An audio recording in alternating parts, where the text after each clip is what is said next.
अध्याय 9 भाग 2 प्रकरण 1।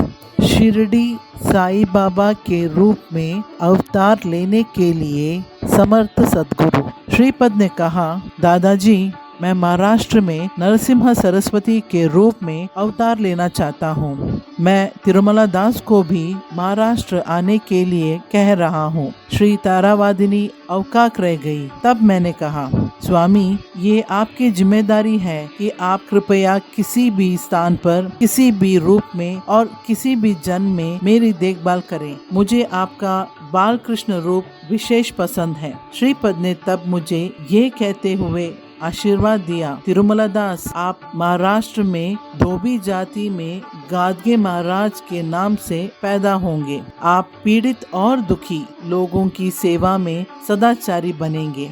मेरे समर्थ सद्गुरु का साईं बाबा के रूप में एक मुसलमान के वेश में अवतार दिसिला नगर में होगा। आप निश्चित रूप से समर्थ सद्गुरु साईनाथ के इस अवतार में मेरी कृपा प्राप्त करेंगे।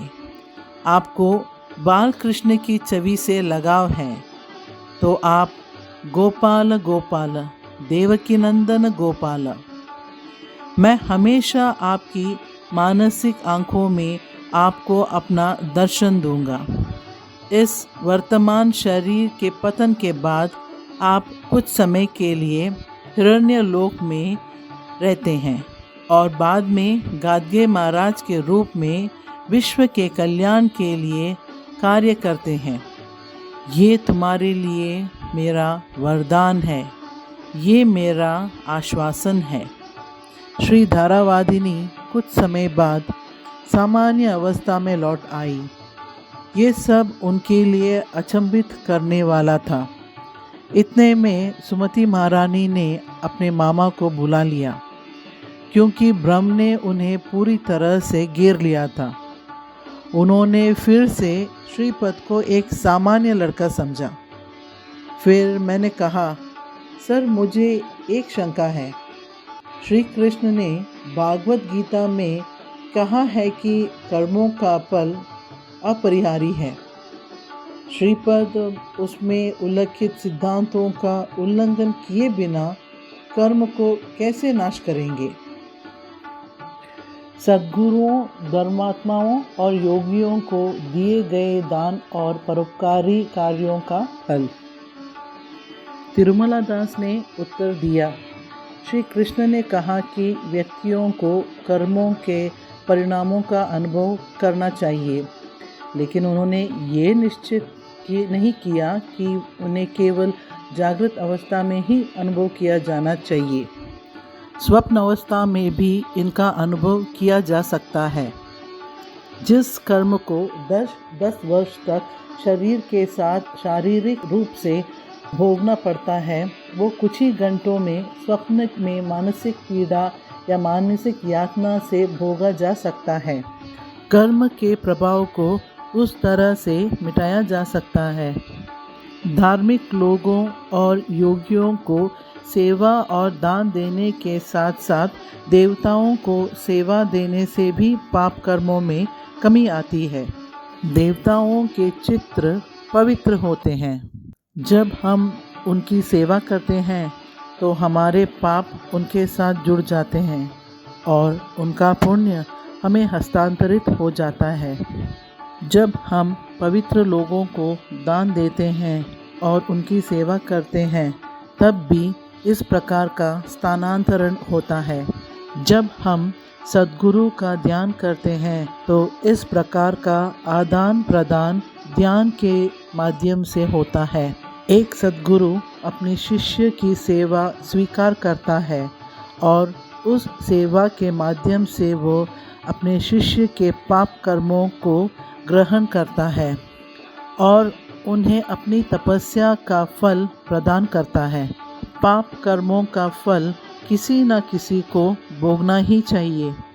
हालांकि देवता और दिव्य अवतार जबरदस्त प्रतिभा के हैं और प्रज्वलित अग्नि के रूप में हैं।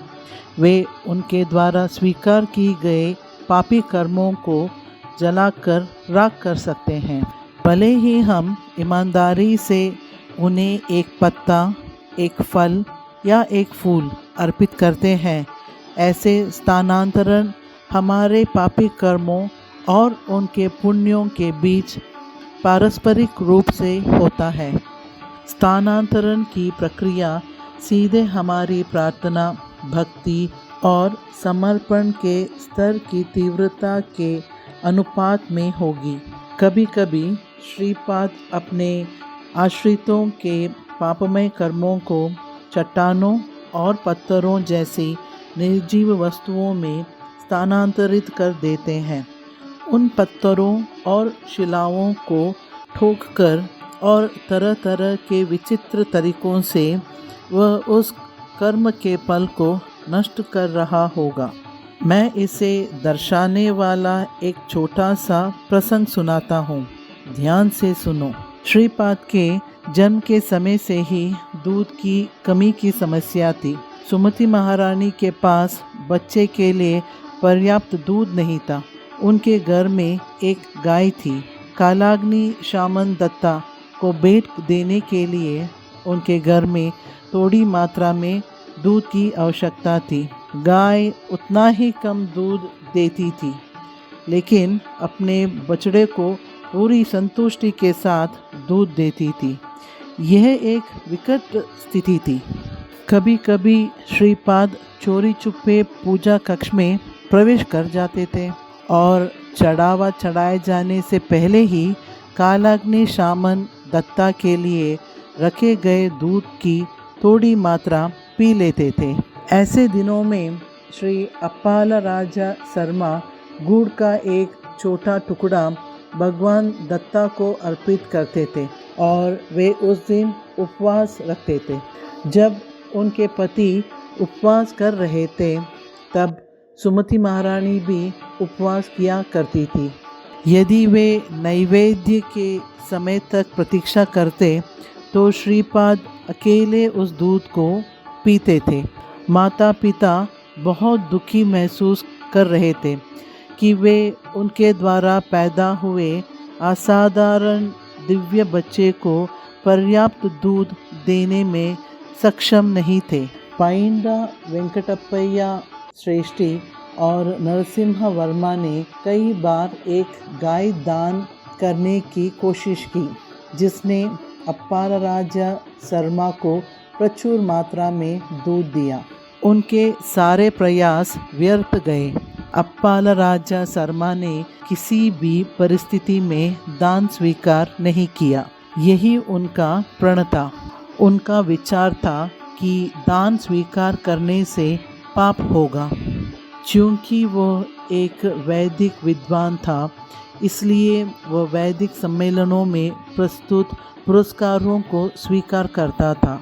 पुरोहिती से उनकी आय बहुत कम थी। वह केवल पाइंडा वेंकटप्पय्या श्रेष्ठी और नरसिम्हा वर्मा के लिए पुजारी का संचालन कर रहे थे। जब वे दो व्यक्ति अन्य पुजारियों को सामान्य रूप से दिए जाने वाले धन से अधिक धन की पेशकश करते थे, तो अप्पाल राजा शर्मा ऐसे इशारों को अस्वीकार कर देते थे। श्री अप्पाल शर्मा ने अपने ससुर श्री बापनायर से भी कुछ स्वीकार नहीं किया। सुमति महारानी का जन्मदिन कार्तिक की पूर्णिमा को था। केवल उसी दिन अप्पाल राजा शर्मा श्री बापनायर के घर में भोजन कर रहे थे। इसी प्रकार वैशाख्य शुद्ध तृतीय को, जो कि उनका जन्मदिन था, अपने ससुर के घर भोजन किया करते थे। समय के साथ वे गणेश चतुर्थी के दिन भी अपने ससुर के घर में भोजन कर रहे थे, क्योंकि उस दिन श्रीपाद का जन्मदिन था। परिवार की दयनीय स्थिति के बारे में सोचते हुए सुमति महारानी ने एक दिन अपने पति से कहा, मेरे माता पिता लोगों को अच्छी तरह से करते हैं। इसके अलावा वे कठोर आध्यात्मिक अनुशासन का पालन करने वाले रूढ़िवादी लोग हैं। मुझे अपने मल्लादी माता पिता के धनी परिवार की गाय स्वीकार करने में कुछ भी गलत नहीं लगता। हम श्रीपाद को पर्याप्त दूध देने की स्थिति में नहीं हैं। मैं निवेदन करता हूँ कि आप इस मामले पर सावधानी से विचार कर सकते हैं। तब अप्पाल राजा शर्मा ने उत्तर दिया, आपने जो कहा वो सही है। सत्य ऋषिवर पाप से निष्कलंक है, उससे गाय ग्रहण करने में कोई दोष नहीं है। लेकिन इस विषय में धर्मशास्त्र की स्वीकृति अवश्य है। कई महान व्यक्तियों ने कहा कि श्रीपाद दत्त के अवतार हैं। उनके जन्म के समय से लेकर आज तक कई आश्चर्यजनक चीज़ें हो रही हैं। यदि ये दत्त का नया अवतार है तो हमारे घर में गाय प्रचुर मात्रा में दूध देती होगी और आपके पास पर्याप्त दूध होना चाहिए। इतना ही नहीं, हमारा सबसे बड़ा बेटा श्रीधर राज शर्मा अंधा है और छोटा बेटा रामराज शर्मा लंगड़ा है। श्रीपाद उन दोनों को शारीरिक अक्षमताओं से मुक्त कर सकते थे। आप इस मामले पर अपने पिता से चर्चा कर सकते हैं या आप स्वयं श्रीपाद से पूछ सकते हैं। लेकिन भगवान के लिए इतनी जटिल समस्या पैदा करना उचित नहीं है कि मुझे अपनी प्रतिज्ञा तोड़नी पड़े। तिरुमला दास ने उत्तर दिया, मेरे प्रिय, श्री दत्तात्रेय ने संध्या काल में अवतार लिया। श्रीपाद भोर के समय अवतारित हुए। श्री नरसिम्हा सरस्वती का आगामी अवतार अभिजित लग्न में दोपहर के समय होगा। दत्ता के खेलकूद नाटक गहरे हैं। संध्या होने के बाद अंधकार फैल जाता है और जीव निद्रावस्था में रहते हैं। इसीलिए दत्ता के अवतार ने योगिक प्रयासों के विकास की प्रक्रिया के लिए पूरी जिम्मेदारी ली और जीवित प्राणियों को भी आरामदायक नींद का आनंद लेने दिया। घोर अंधेरे में लोग नहीं जानते कि विकास की प्रक्रिया में किस दिशा में आगे बढ़ना है, क्या करना है और कैसे आगे बढ़ना है। दत्त अवतार का महत्व लोगों को इस बारे में जाने बिना विकास प्राप्त कराना है।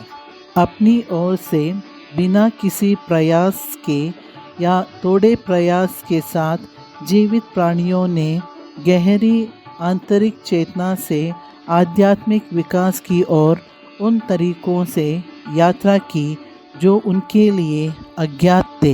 यह केवल पृथ्वी तक ही सीमित नहीं है। श्रीपाद भोर में पहुँचे।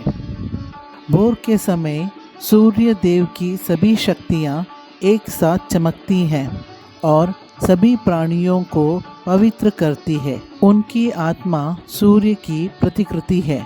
यह प्राणियों के भीतर अनंत प्रकार की शक्तियों के विकास और जागृति का द्योतक है। मध्याह्न का सूर्य प्रचंड और भयानक प्रचंड अग्नि का रूप है। श्री नरसिम्हा सरस्वती के अवतार का उद्देश्य सौर आत्मा को पूर्ण शक्तियों के साथ प्रचुर मात्रा में और स्वतंत्र रूप से फैलाना और सभी जीवों को जगाना है। ये मामले उनकी चेतना से संबंधित है जो पूरे ब्रह्मांड में फैली हुई है। दत्त के अवतार और श्रीपाद श्रीवल्लभ के अवतार के बीच एक लंबी काली रात ने हस्तक्षेप किया। वह बड़ी निराशा का पूर्ण अवतार था।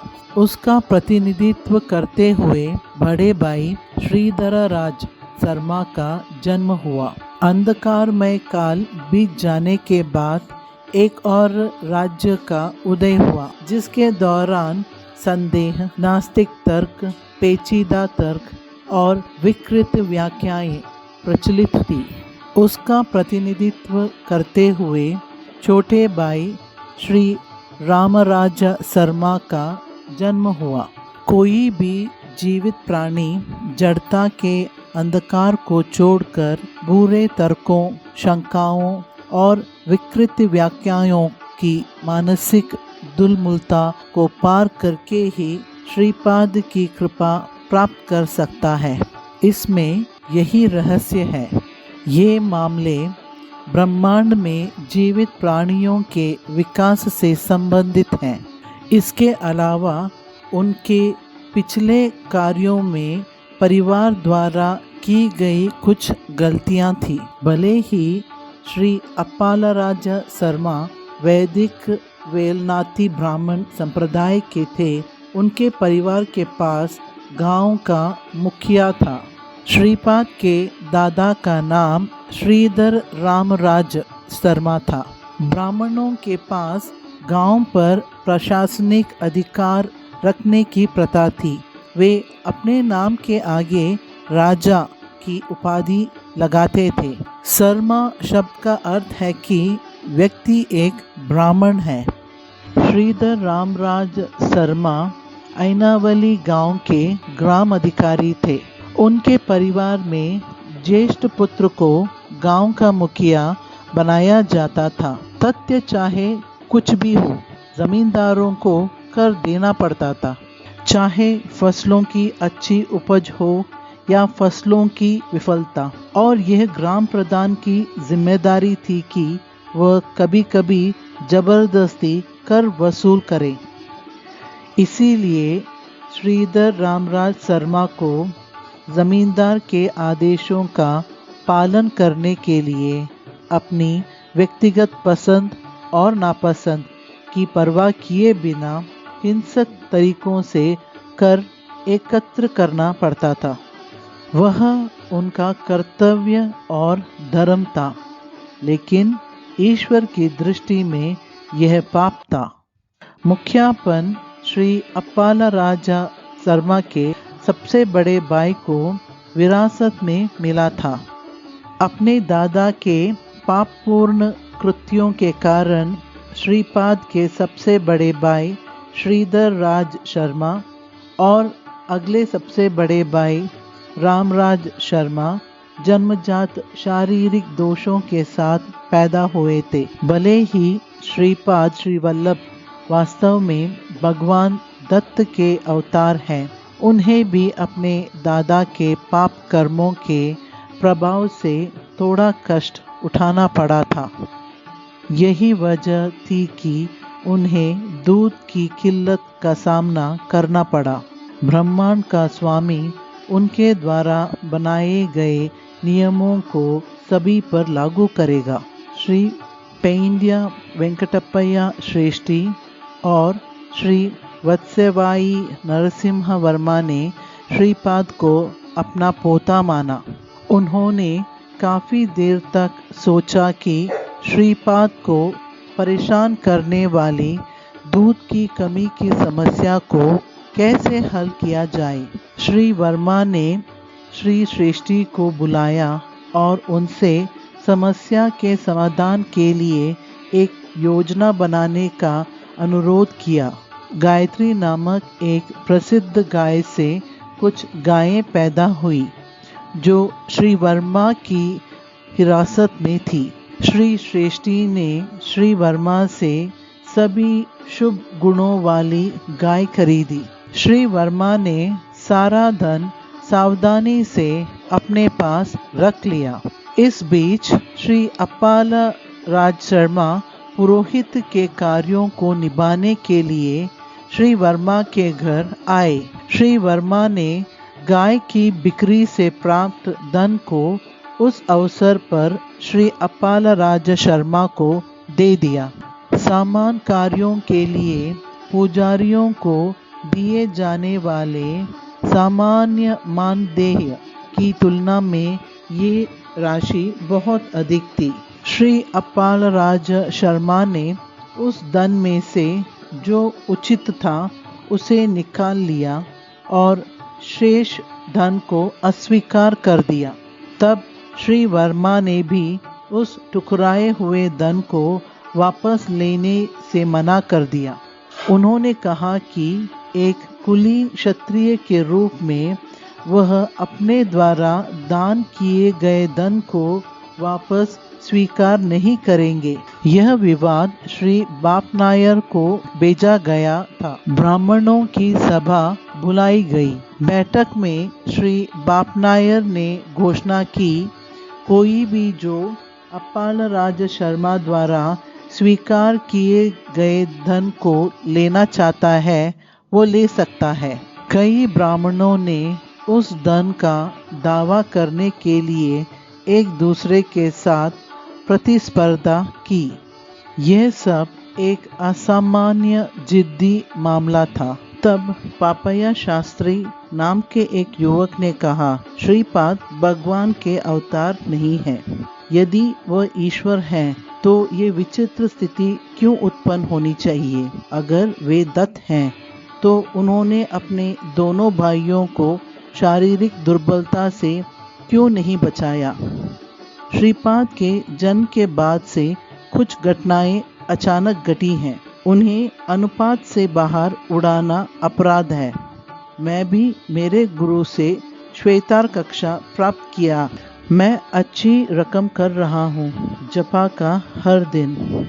अगर मैं ये धन स्वीकार कर लूँ तो भी मुझे कोई कलंक नहीं लगेगा। ये धन मुझे दिया जा सकता है क्योंकि मैं इसके योग्य हूँ। ब्राह्मणों की परिषद ने पापया शास्त्री को धन दिया। उस पैसे से एक अच्छी गाय खरीदी जा सकती थी। पापया शास्त्री विजय का अभिमान लिए बैठक के बाद अपने घर चले गए। जब तक वो घर पहुंचा, उसके चाचा उसके घर में उसका इंतजार कर रहे थे। कुछ देर उनका अनुवाद हुआ। पापया ने अपने चाचा से भोजन करने का अनुरोध किया। चाचा ने जवाब दिया कि वह साल में एक बार भोजन करेंगे और उनके लिए अपने भतीजे के घर भोजन करना संभव नहीं था। इतना कहकर वह तुरंत चला गया। अपने चाचा के जाने के बाद पापया पूरी तरह से विचार में लीन हो गया। उनकी पत्नी ने आकर पूछा, ये चाचा जो अब करीब आ गया है वो आपके अपने चाचा से मिलता जुलता है जो पिछले साल मर गया था, है ना? पापया बौछक्के रह गया। उसका एक ही चाचा था और वो चाचा पिछले साल मर गया। फिर वो नया मामा कौन था? उनकी बुद्धि किस कल्पना में थी? हालांकि उसके कुछ अन्य रिश्तेदार भी थे, उनमें से कोई भी बिल्कुल उसके जैसा नहीं था। क्या उसने अपने चाचा का मृत आत्मा देखा था? उसका दिल हिंसक रूप से धड़कने लगा। मंत्रों और तंत्रों के माध्यम से उनका असुरों और राक्षसों से कोई संबंध नहीं था। क्या वो श्री दत्त की कृपा से गिर गया था? अब उसके द्वारा किसकी पूजा की जा रही थी? क्या आने वाला समय बुरा होगा? घर से विदा लेते समय मामा के शब्द, आशा है कि आप शीघ्र ही मिलेंगे, उनके मन को तरह तरह की पीड़ा देने लगे। क्या वो शीघ्र ही मरने के बाद परलोक में अपने मामा को मिलने जा रहा था? उसका मन भारी हो गया। उन्होंने ओम द्रन दत्तात्रेय नमः मंत्र का जप किया। वह एक निष्ठ भक्ति के साथ ध्यान नहीं कर सकते थे। वे शंभुयु दत्त के दर्शन के लिए श्री कुकुटेश्वर मंदिर गए। वह दत्त का ध्यान करने लगा। उस ध्यान में उन्होंने दत्त को बिना सिर के देखा। जब उन्होंने जप करना प्रारंभ किया तो उनका मन डोल रहा था। पुजारी द्वारा दिया गया प्रसाद विष से भरे घड़े में डूबा हुआ प्रतीत हुआ। पुजारी हंस रहा था और कुछ कह रहा था, लेकिन पापया शास्त्री ने एक संदेश सुना कि वो प्रसाद खाने के बाद जल्द ही मर जाएगा। जब पापया घर लौटा तो उसने अपनी पत्नी के माथे पर सिंदूर का निशान नहीं मिला। उसने अपने पत्नी से पूछा कि उसने जीवित रहते हुए भी सिंदूर का निशान क्यों हटाया। वो सोचती थी कि जब उसके माथे पर एक बड़ा सिंदूर का निशान था तब भी उसका पति उसे क्यों डांट रहा है। अगले प्रकरण में जारी रहेंगे।